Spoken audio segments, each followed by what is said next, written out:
Hi, my name is Tiffany Tuck, and my presentation today is on compulsory education and school attendance, what educators can do. Schools are recalled as far back as the mid-1600s in Massachusetts, when it was required that communities with 50 or more homes establish some form of schooling that taught reading and writing.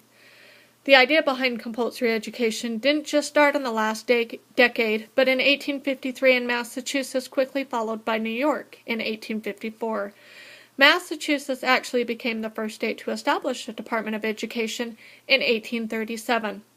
By 1918, all of the states had compulsory attendance laws in place.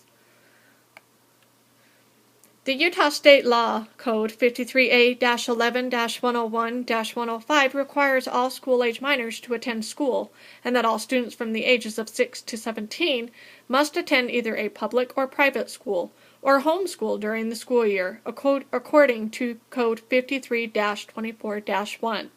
States now have the power to enforce compulsory attendance through different court proceedings, such as civil or criminal charges. One of the earliest court cases regarding education was in 1925, Pierce v. Society of Sisters. The state of Oregon originally tried to force the parents to send their children to public school, which violated their rights as parents to choose where their children were educated.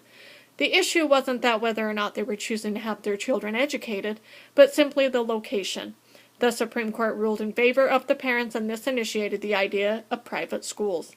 This same concept of parents retaining the right to be in charge of their children's education was also seen in Van Allen v. McCleary in 1961.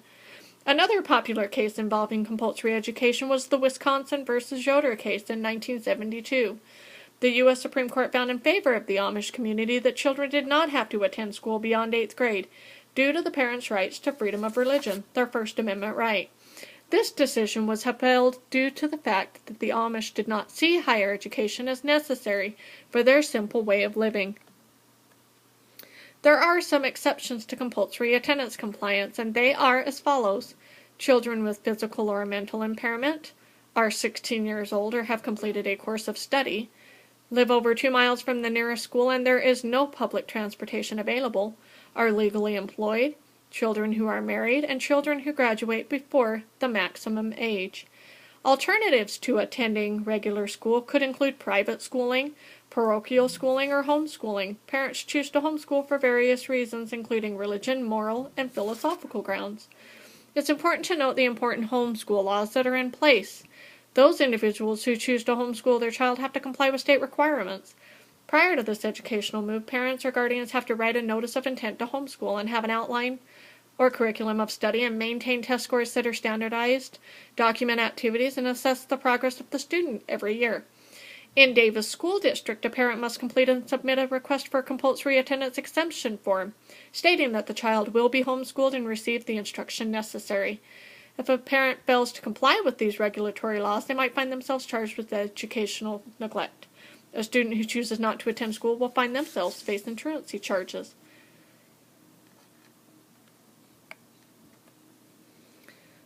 What are the steps required in determining whether educational neglect has occurred or not? Educational neglect is a serious charge brought against parents whose child has failed to acquire the necessary education and knowledge due to lack of attendance.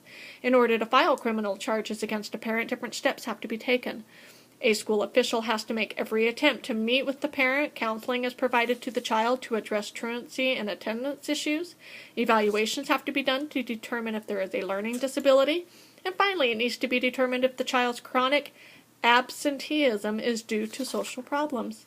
The Utah State Code 54A-11-101.7 for truancy states that a truancy citation may not be issued to a student who is younger than 12 years of age. If the student is older than 12, the school administrators can request a meeting with the parents and student to discuss the reasons behind the truancy. For my field activity, I decided, because I am the administrative intern, the assistant principal at my elementary school this year, and in the past, the other assistant principals didn't spend too much time worrying about attendance and whether or not it was truly a problem. So I decided that I needed to look into that. My school is in in an affluent neighborhood, but the boundary stretches far to include a trailer park with low-income families, the base with military families, and a whole wide range of others in between. With this in mind, we as an administrative team are dealing with wealthy families who take many, many vacations throughout the school year, as well as those families who do not even have a car to get their kids to school. After failing AYP in 2010 for the second year in a row, which happened to be my principal's first year at our school, it was decided that we needed to do some further digging. Upon reviewing the data, we noticed that the school used to be a high-performing school when there was a principal there who enforced attendance. With all of this in mind, the principal and I met last year to discuss what we could do and did some research. We went back as far as 3 years and discovered that the amount of days of those students who missed 10 or more days, not consecutively, added up to be over 6,000 days of school missed. That is a lot of years of educational opportunities that have been lost. As a result of these findings, we decided to be more proactive. We started off with the newsletter to the parents and involved our PTA in coming up with incentives for good attendance. We also felt that it was a good idea to have a letter, a first and a second notice, ready to mail to the parents who choose to have their students miss more than 8 days of school, and that's where I come in, and I became in charge of that task. By December, I had mailed out 35 letters to parents whose child had missed 8 or more days of school so far. If the absences continue to another 8, then a second certified letter is sent and explains the compulsory education law, the district policies, and what could happen if the absences continue, such as district referrals involving student services and law enforcement. When the initial 35 letters went home, I heard every excuse in the book, and I just had to let them know that it was very important that they brought their kid to school. I have to admit that after the initial 35 letters, the second round went much better, reducing down to 16. So far, this past 3 months, I've had to send 6 certified second letters, and only 1 has been referred to the district for educational neglect. This particular case involves a little girl in kindergarten who so far has missed over 50 days of school. We will continue to monitor the attendance rates and absenteeism throughout the remainder of this year as well as next year. Theory to practice involves identifying the needs of our school and discovering what is perhaps the main reason for failing AYP 2 years in a row. This is crucial when putting a program in place. Sure, we could have just let the attendance issue go to see whether or not it was directly related to the low test scores, but this posed a few issues. The first one being lack of attendance and habitual truancy starts at a young age and poses a risk for those students long term. Second of all, our test scores would have continued to decline and remediation would have been the next step for our school with regards to academics. And lastly, behavioral issues rise when students fall behind. They become frustrated and they miss instruction that their peers are receiving. The third issue then becomes an entirely different problem, directly related to safety and bullying situations.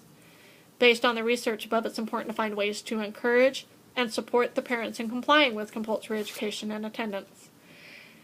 Our PTA's proactive approach to providing incentives for excellent attendance and improvement in attendance has raised an awareness of us being a school that cares about their children's education. Relevance to professional goals. As the school counselor and assistant principal, my goal is to ensure that every student who walks into our school feels safe, secure, wanted, and successful. It's important to see that we are not alone and that there is a way to create and administer a program that works for our individual needs as a school. Having an open mind and effective communication skills as an administrator are 2 personal and professional skills that I will continue to strive to have. Having a counseling background has prepared me to not only have empathy and sympathy for various situations, but also to recognize when something is amiss and there are deeper issues we may not have initially been made aware of. I feel that it's important for every administrator to absolutely love what they do and to build a relationship and rapport with every student and parent that comes through the front door. Relationships are crucial in helping everyone to learn and grow with each other. Why is this important for pre-K to 12 students? It has everything to do with pre-K students through 12th grade. It's important to start from when the students are young, impressionable, and ready to learn.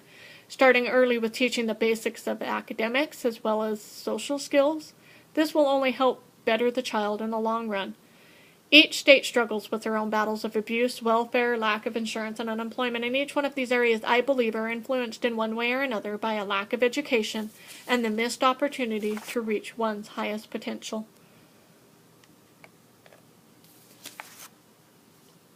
My conclusion, I want to talk about the 2 standards and the 2 praxis standards that I wrote about in my paper. Standard 1 is setting a widely shared vision for learning, and it states that an educational leader promotes the success of every student by facilitating the development, articulation, implementation, and stewardship of a vision of learning that is shared and supported by all stakeholders. Standard 6 is understanding, responding to, and influencing the political, social, legal, and cultural context. That an educational leader promotes the success of every student by understanding, responding, and influencing all of those things. Praxis 6.A.2 talks about being an advocate for the students and their families' needs to meet the required educational expectations, but also to understand the policies that are in place. Praxis 5B1 talks about an educational leader modeling respect for diversity and treating everyone with equality. All 4 of those ideas reiterate that modeling and demonstrating acceptable caring behavior can and will produce likewise acceptable behavior and encourage students to surround themselves by others who care and come to school. Thank you so much for listening.